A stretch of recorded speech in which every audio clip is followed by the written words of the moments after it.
We wrote in Head Games about 2 incidents in which NFL quarterbacks Brett Favre and Kurt Warner suffered a concussion during the game, yet finished the game anyway per their coach's decision.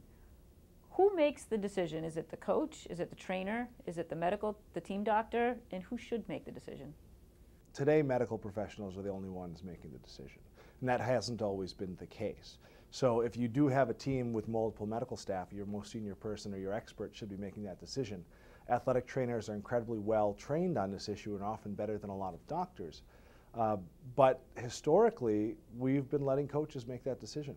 And there's a lot of reasons why that was. Some of it was ignorance, but not all of it. Some of it was that at the pro athlete level, the doctors have a huge conflict of interest.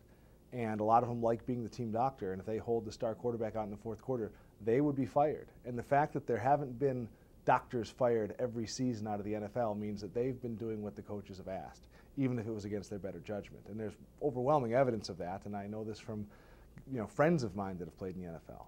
So yeah, unfortunately, we've been leaving medical decisions about the most important organ in your body up to coaches who are paid millions of dollars to win.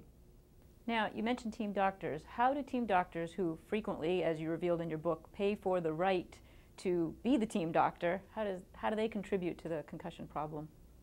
It's amazing the power that team doctors have contributing to the problem, because everybody models themselves off of the pros, whether it's doctors themselves, the players, coaches. And so, the best example is Wayne Corbett in 2005, who was knocked unconscious playing for the New York Jets, face down in the field for a minute. Every published guideline since Dr. Cantu first published guidelines in '86 says they're knocked out, they aren't going back in the game. It was even his 8th diagnosed concussion in the NFL. But the team doctor, who happened to be the head of the NFL's concussion committee, Elliot Pellman, who was not trained in concussions, he's a rheumatologist, put Wayne Corbett back into the game 10 minutes later, and he finished the game. And what that tells everybody watching, which is these are the most popular things on television, is that kids know that they should be tough and get back in there. The doctors believe that if the NFL doctors are doing it, that must be the standard of care.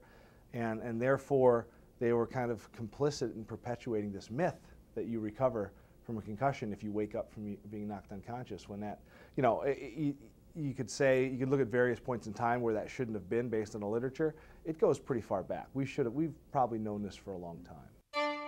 This excerpt is brought to you by the Massachusetts School of Law, the leader of reform in legal education and a leader in multimedia education for the public. To view the full interview and for a full listing of MSL's programs, log on to mslaw.edu.